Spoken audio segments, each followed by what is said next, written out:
Mjambo nyote,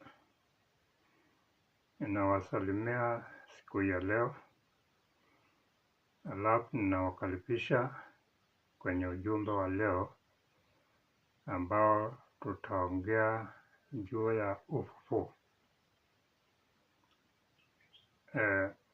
Tukiangalia mambo ya ufufuo, tutaangalia katika hiki kitabu kinaitwa Biblia.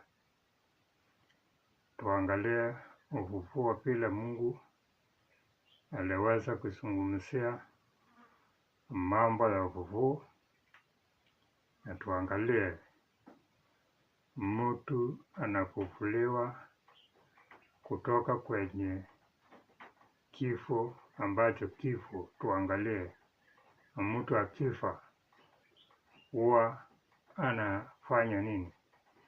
Maana kunao watu wanaoeleza kana kwamba mtu akifa huyu mwili tulio nao ndio unafa, lakini uhai huwa huko.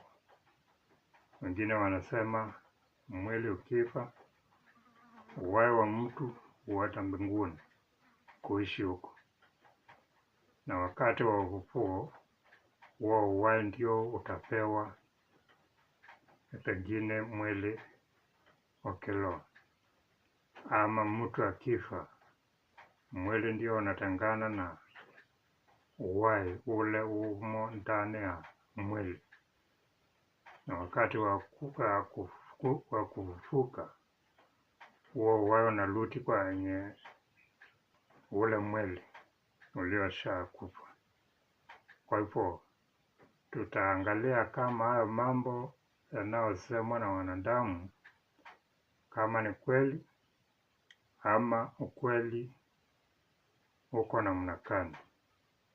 Mtu akiwa hai huwa tunamuona akitembea, akiongea, akitenda mambo.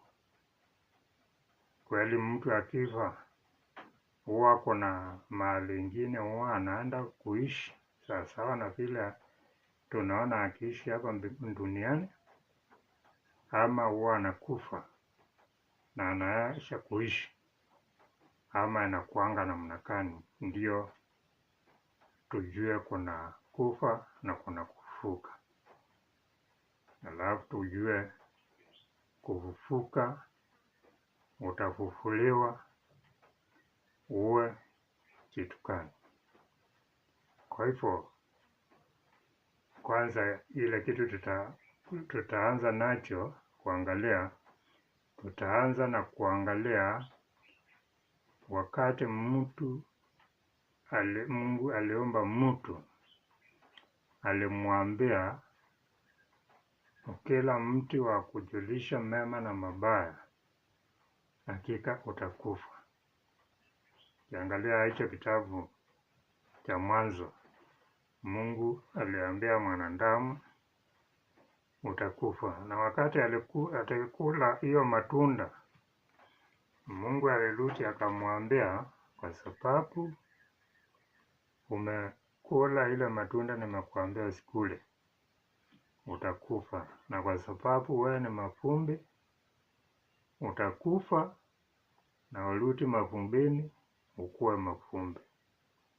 Na haya tunayaona kwa sababu tunaona mtu akifa, baada ya masiku chache huyu mwili tunaonanga nyama inaisha kabisa, mpaka unaona mapupa peke yake, inarudi mchangani nyama. Na baada ya muda nayo haya mapupa yanaoza, yanakatika, yanamonyonyeka mpaka yanakuwa mchanga, sawasawa na vile Mungu aliweza kuambia mwanadamu wewe ni mchanga na utarudi mavumbini vile hukuwa mwanzoni. Ukifa utarudi uwe umeisha completely. Na ndio tuthibitishe kana kwamba mtu akifa huwa amekufa, haendi mbinguni wala aishi hapa duniani akiwa ndani ya kitu kingine ambacho hakijulikani. Tunathibitisha kupitia kwa hili Biblia.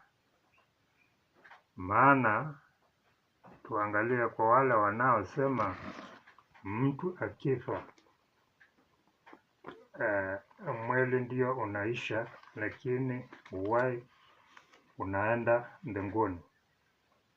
Tuangalie mtu ambaye anaitwa Yesu Kristo, ambaye ndio alitoka mbinguni akaja hapa duniani. Alisema aje kuhusiana na wale watu walikufa kama walienda huko mbinguni, maana yeye ndiye alitoka huko mbinguni.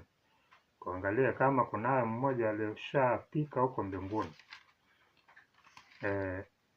Tuangalie kitabu cha Yohana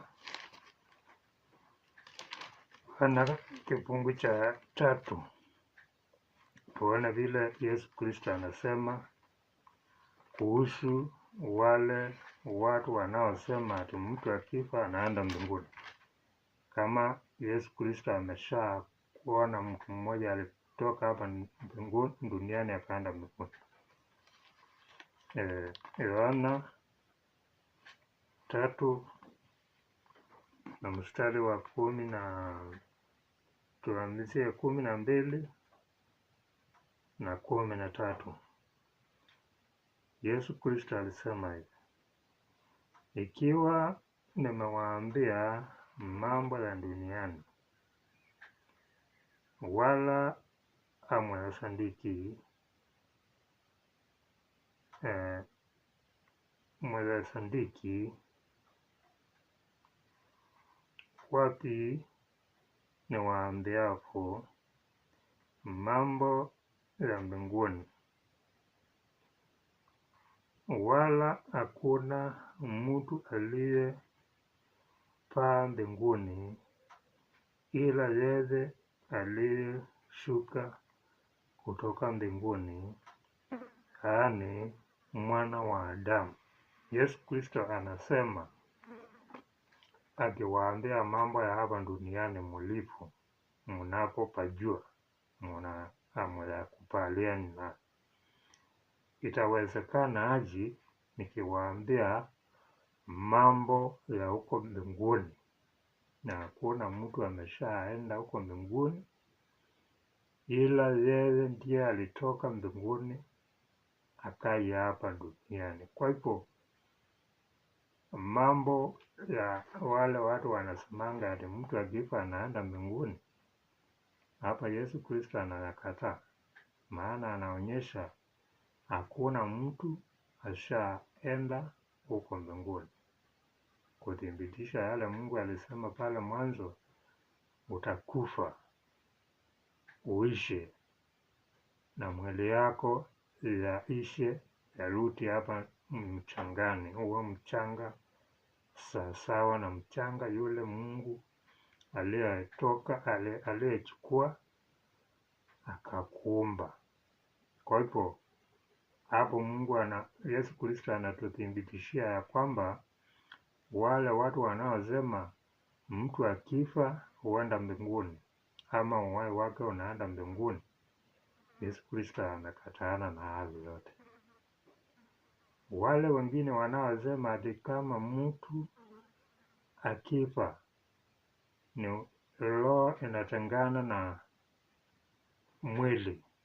Kwa hivyo wengine wanasemanga ati mtu kama amekufa huwa ni mwili huwa hatuoni, lakini roho yake huwa inakaa ndani ya karibu na watu, na huwa wanaona watu vile wanafanya. Kama ni machukio, kama ni masengenyo, wanaona. Na ndio wengine wanasema wale watu wamekufa wanaweza kuwatendea wale wako hai mapala kwa sababu ya kufanya yale mambo walikuwa wamekataa wakiwa hapa duniani. Kuona kama ni kweli kulingana na maelezo ya Biblia. Tuangalie kitabu cha Mhubiri, tuone naye mtumishi wa Mungu hapo kile anatuambia kuhusiana na watu ambao waliokufa kama wana sehemu yoyote hapa duniani. Kitabu cha Mhubiri kifungu cha 9, Mhubiri 9 mstari wa 5, lakini tuanzie mstari wa 4. Mungu anasema hivi: kwa kuwa kila huduma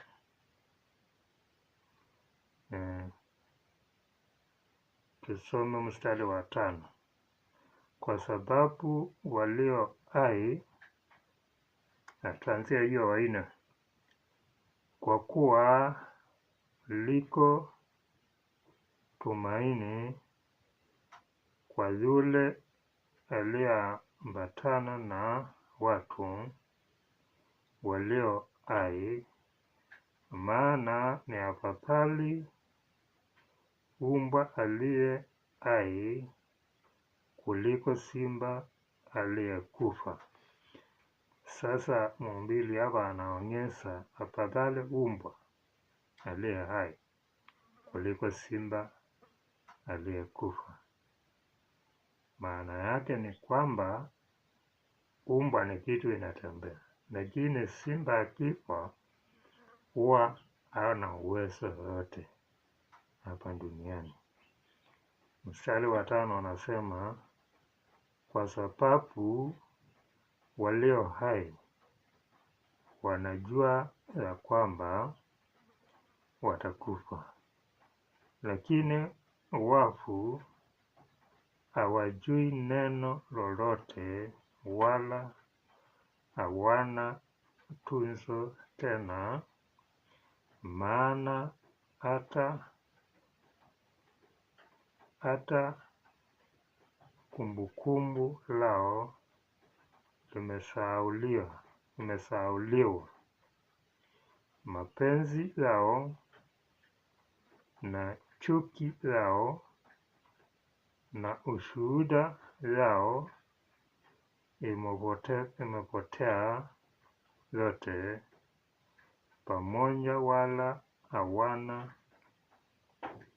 sehemu tena katika jambo lolote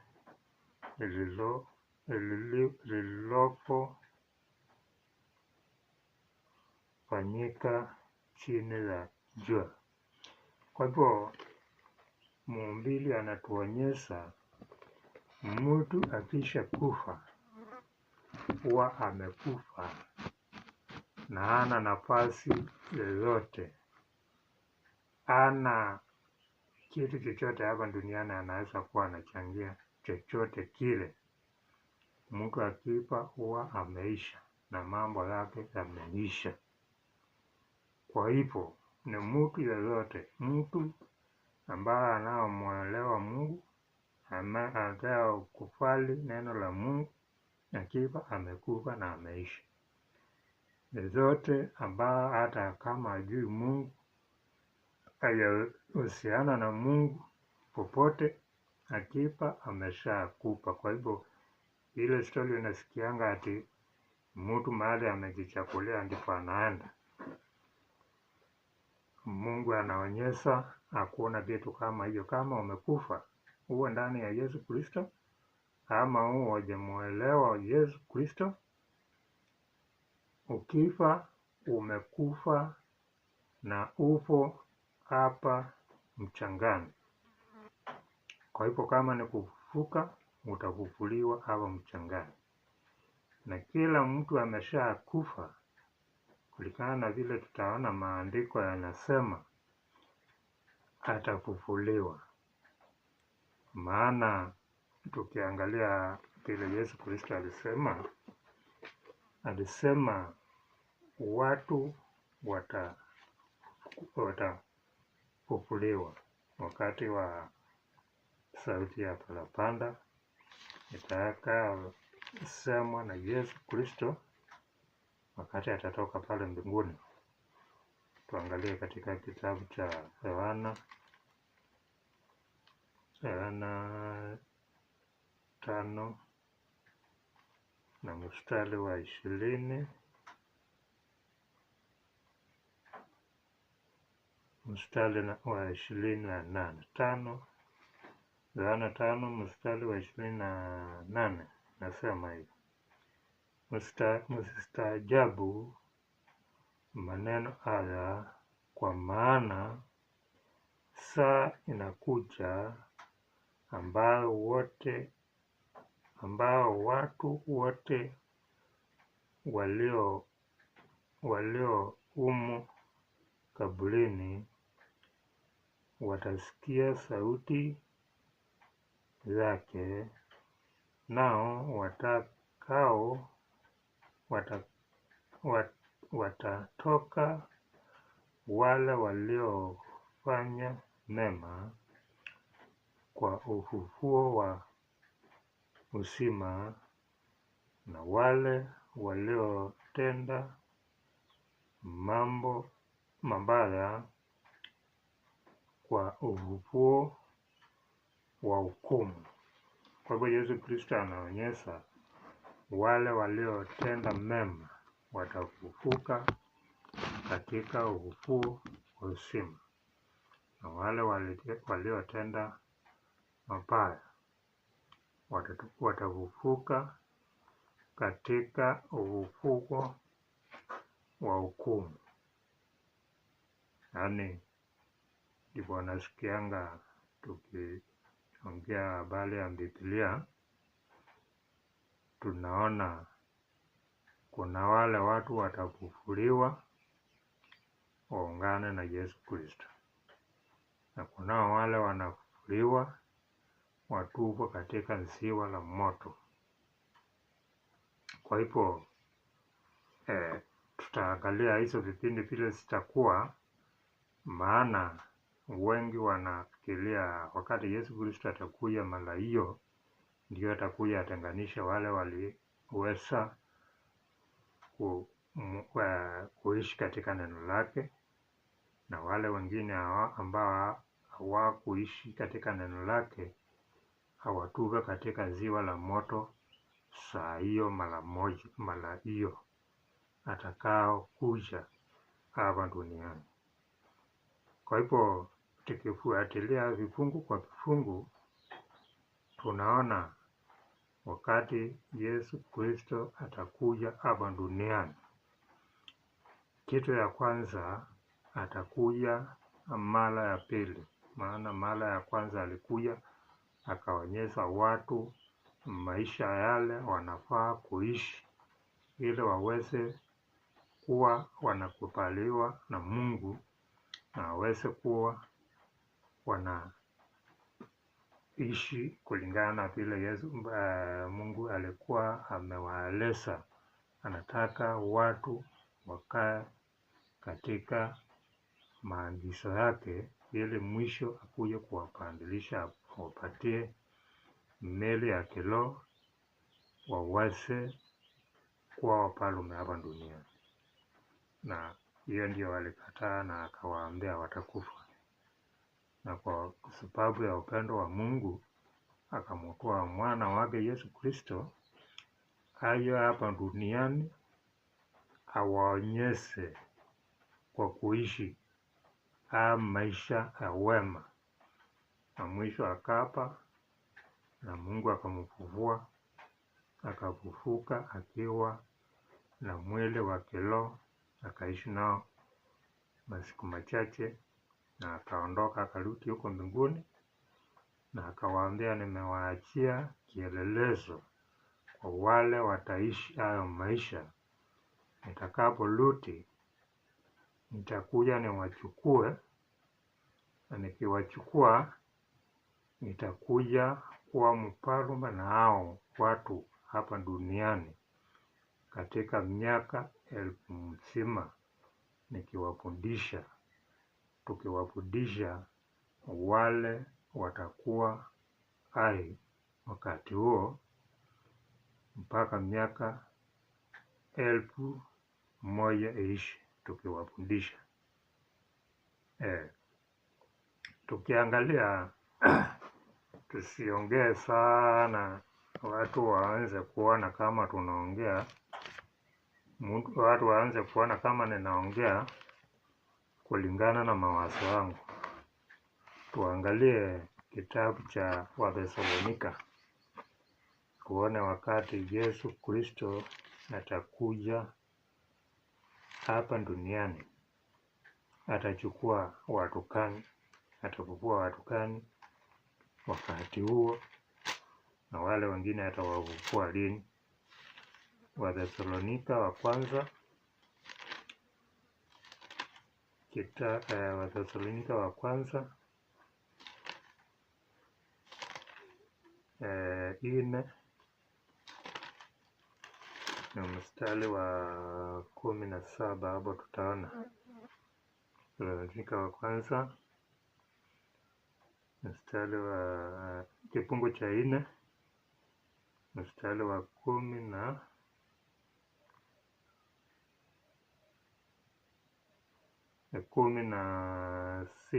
Tuanze mstari wa 16 tukiteremka hivyo. Kwa sababu Bwana mwenyewe atashuka kutoka mbinguni pamoja na mwaliko wa sauti ya malaika mkuu na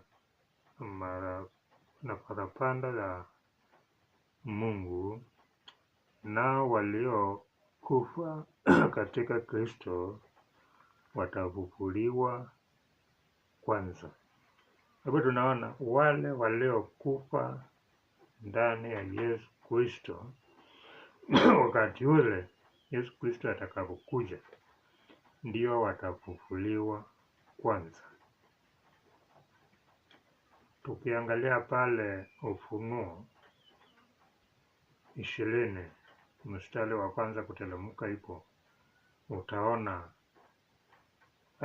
mstari wa 5 mstari wa kwanza tukiteremka ipo, utaona wakati Yesu Kristo atakuja achukue hao waliokufa ndani yake, wafufuke ufufuo wa kwanza, yeye akirudi hapa duniani. Utaona huyu malaika tumeona hapa akichukua adui ambao tunajua ni Shetani, amfunge miaka 1000 mzima. Akimfunga miaka 1000 mzima, utaona ukiendelea kusoma hiyo story katika hapo Ufunuo 20 kuanzia mstari wa kwanza kuteremka hivyo, utaona Yesu Kristo atatawala na wateule miaka 1000 mzima. Lakini kabla hatujaenda huko, tusome huo mstari wa 17 tuone wale waliokuwa ndani ya Yesu Kristo wakifufuka kwanza. Mstari wa 17 anasema hivi: kisha sisi tulio hai tuliosalia tutanyakuliwa pamoja nao katika mawingu ili tumlaki Bwana hewani, na hivyo tutakaa pamoja na Bwana milele na milele. Kwa hivyo wale waliokufa ndani ya Yesu Kristo watafufuliwa kwanza, na wale wanaishi ndani ya Yesu Kristo mara hiyo watapandilishwa na watanyakuliwa waungane na hao waliokufa kitambo ndani ya Yesu Kristo, wamlaki Yesu Kristo hewani. Hapa kuna maelezo ya uongo huwa yanasema wakichukuliwa kumlaki Yesu Kristo mawinguni, wakifika hapo wataungana naye warudi mbinguni. tuone maneno ya Biblia ambayo ndiyo neno ya Mungu inasema aje kuhusiana na kumlaki Yesu Kristo. Wataenda mbinguni ama watakuja hapa duniani? Maana Mungu pale mwanzo, ukumbuke, alisema naomba mtu, Mwanzo 1:26, awe mfalme hapa duniani. Lakini naona waongo wanasema watu wanaenda mbinguni. Yesu Kristo akija hapa atachukua watu awapeleke mbinguni. Kwa hivyo tuangalie kweli Mungu kile anasema na kile waongo wanasema, tujue tutafuata Mungu ama tutafuata maongeo ambayo hayana msingi ya wanadamu. Kwa sababu Mungu amesema anaomba mtu awe mfalme hapa duniani. Hatuoni mahali Mungu amepandilisha maneno yake akasema ati watu wataenda mbinguni. Hakuna kitu kama hiyo. Mungu anasema mtu atakuwa mfalme hapa duniani. Yesu Kristo atakuwa mfalme hapa duniani, na ufalme wa Mungu mwisho tunaona utakuja kuwa hapa duniani.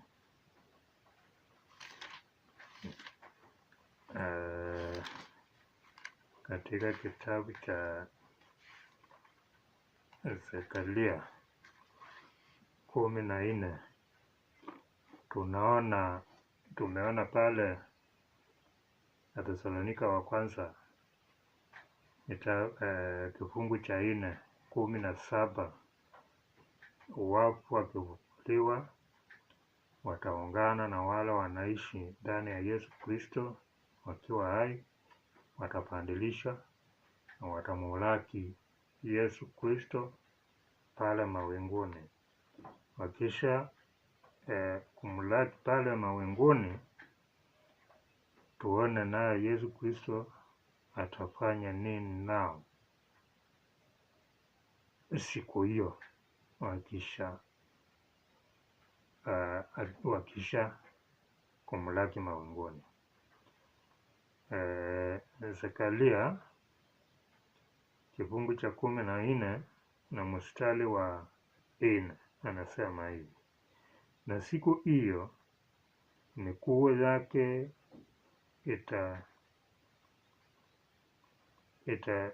itashikamana juu ya mlima wa Mzeituni unaoelekea Yerusalemu upande wa mashariki, nao mlima wa Mzeituni utapasuka katikati yake upande wa mashariki na upande wa magharibi. Itakuwako huko bonde kubwa sana, na nusu ya mlima ule utaondoka kwenye upande wa kaskazini na nusu yake utaondoka kwenda upande wa kusini. Sasa hawa watu wakishaenda waungane na Yesu Kristo, Biblia inatuambia siku hiyo watatelemka wakuja wakanyange pale mlima Mzeituni. Na unaona hapo huo mlima unaambiwa watapasuka kuelekea upande wa chini, upande wa juu, upande wa site na site ile ingine. Kwa hivyo hiyo inaonyesha, mlima inaonyesha ni ufalme wa Mungu utakuwa umekuja kutawala hapa duniani. Maana tukisoma kifungu cha 9 inasema, naye Bwana atakuwa mfalme wa nchi yote. Siku hiyo Bwana atakuwa mmoja na jina lake moja. Kwa hivyo maandiko yanatuonyesha Yesu Kristo atakuja hapa duniani na atakuwa mfalme wa ulimwengu wote. Hawa wafalme tunaona hapa duniani kwa siku hii ya leo, wakati Yesu Kristo atakuja hapa duniani, unaona mafalme yote yataisha na kutakuwa ufalme mmoja wa Yesu Kristo, wa Mungu chini ya Yesu Kristo na wateule. Wale watu wanaokubali hii neno la Mungu ndio wataungana na Yesu Kristo na ndio watakuwa watawala katika nchi yote. Ukisoma kitabu cha Daniel 2 utaona ufalme Nebukadneza akiota ndoto, na hiyo ndoto unaona alikuwa anaonyesha falme zile zitakuwa nyuma ya huo mfalme Nebukadneza. Na mwisho unaona hizo falme kulitoka jiwe huko mbinguni, ikaya ikapunja huo mfano, na watasikia Danieli anamwambia siku za mwisho wa hizi falme za kiulimwengu, Mungu wa mbinguni atasimamisha ufalme wake hapa duniani. Kwa hivyo wewe ufalme wa Mungu Daniel alikuwa Nebukadneza alikuwa anaonyeshwa na Daniel utakuja kutawala ulimwengu. Ni ufalme ule tunaongojea wa Yesu Kristo. Nafikiri kila mtu anasikianga Yesu Kristo alikuwa hapa duniani na alisema atarudi. Hiyo ni neno lanisikika na kila mtu, na karibu kila mtu duniani huwa na wazo la anangojea Yesu Kristo, na kama hata amngojei anajua Yesu Kristo atarudi hapa duniani.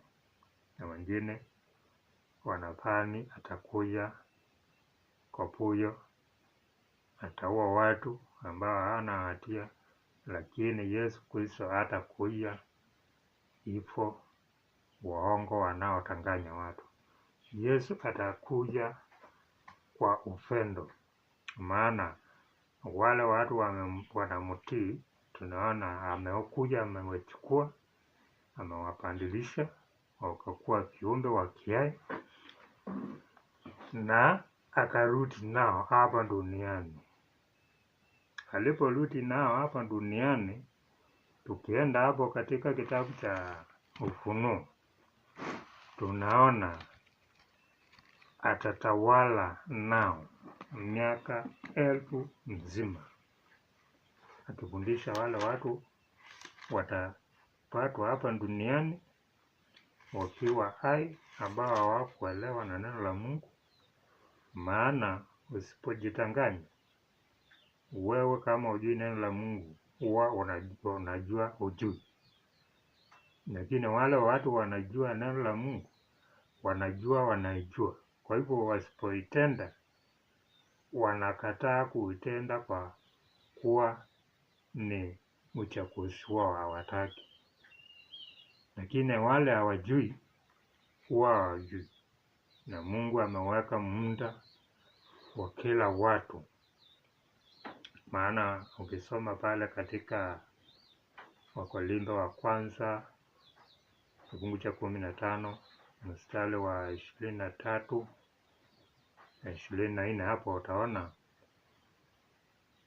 watu wataokolewa, lakini ni kila watu wakati wao.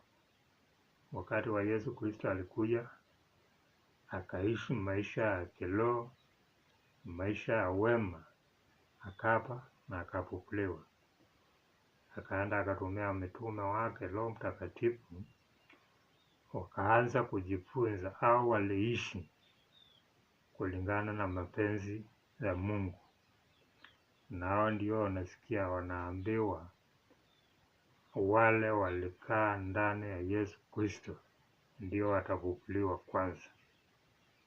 Wale wengine ambao hawakuhusiana na hawakuingia katika hiyo line, ndio tunaona pale Ufunuo 20, wale walikutwa wakiwa hai watatawaliwa na Yesu Kristo, nao walioishi ndani ya Yesu Kristo, yaani walioishi kulingana na maagizo ya Mungu.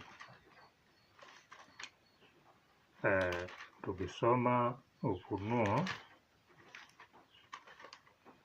Ufunuo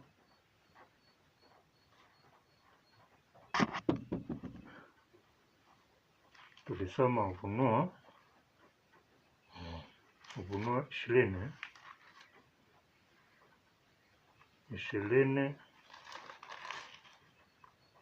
ya mstari wa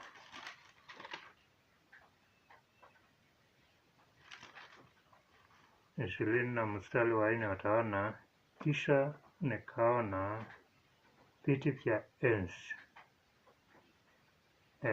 Utaona hao ni wale watu walioishi katika neno la Mungu. Ukisoma huo mstari wa 4, utaona walitawala miaka 1000 pamoja na Yesu Kristo. Hiyo miaka 1000 ikiisha, utaona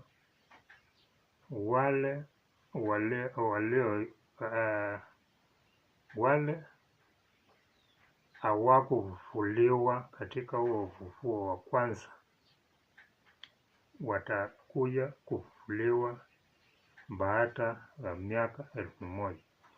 Kwa hivyo hao ni wale watu kutoka wakati wa Adamu na Hawa ambao hawakusikia neno la Mungu na walikufa, watakuja kufufuliwa ufufuo wa baada ya miaka 1000, Yesu Kristo akitawala na wateule. Maana anasema hivi, mstari wa 5, hao wafu waliobaki hawakuwa hai hata itimie ile miaka 1000. Baada ya miaka 1000 kutakuwa wale wafu walikufa tangu mwanzo, ambao hawakusikia neno la Mungu na hawakuelewa. Kusikia kumaanishi umeelewa, lakini ukisikia na ukielewa ni mpangilio wa Mungu, bila anataka mtu aishi na uishi kama vile Yesu Kristo alionyesha, utakuwa katika ufufuo wa kwanza. Lakini kama haukuwa umeonekana katika ufufuo wa kwanza, utaishi ukiwa umekufa mpaka miaka 1000 iishe, Yesu Kristo akikanyanga hapa duniani. Na hao watu ndio tunaona wakifufuliwa katika kitabu cha hicho cha Ufunuo mstari wa 11, kisha nikaona kiti cha enzi kikubwa chenye cheupe na yeye akatia juu yake, ambaye nchi na mbingu zikakimbia uso wake, na mahali pao hapakuonekana. Nikawaona wafu wakubwa kwa wadogo. Ukiangalia hapo nyuma utaona miaka 1000 ikiisha, yule adui ambaye ni Ibilisi alifunguliwa kutoka katika kifungo ambacho aliyokuwa amefungwa, na akifunguliwa atatanganya wale watu hawakukubaliana na Mungu. Akiwatanganya, wataenda wazunguke ule mji wawateule, na moto utashuka kutoka mbinguni uwachome hao watu wote. Baadaye hapa 11, maana hatutasoma kifungu kwa kifungu kwa sababu muda umesonga zaidi. Utaona wale wapo hawakupata nafasi watafufuliwa na watafundishwa neno la Mungu. Na ukisoma kule katika Ezekieli, kule katika Isaya kifungu cha 65 kuanzia mstari wa 17 kuteremka hivyo, utaona hao watu wataishi muda wa miaka 100 wakifundishwa neno la Mungu, na wale watakao kubaliana na neno la Mungu watapandilishwa waingie katika ufalme wa Mungu. Na ukisoma kifungu cha 20 hapo Isaya 65, utaona hao watu Mungu akisema hawatajenga nyumba na mtu mwingine akaa, hawatapanda mti na mtu mwingine akule. Kwa hivyo wanaonyesha kana kwamba hiyo maisha itakuwa kama hii yetu tunaoishi. Ukijenga nyumba unakodisha, ukijenga nyumba ukifa unaachia watoto wako wanaishi.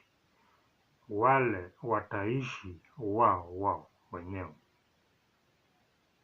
wale walikufa. Maana inaonyesha mtu, yaani mtoto atakufa akiwa na miaka 100. Mtu mzima mwovu akifa atakuwa amelaaniwa. Kwa hivyo haionyeshi kana kwamba hao watu watakuwa na sana, watakuwa wao wamepewa nafasi ya kutufu ama kukataa. Mwisho tukiangalia hapo katika hicho kifungu cha 20 mstari wa 13 hapo, utaona baada ya hicho kipindi cha wafu wale waliofufuliwa ambao hawakuwa wanaelewa neno la Mungu, wakishaelezwa, mwisho ndio utakapofika. Na huo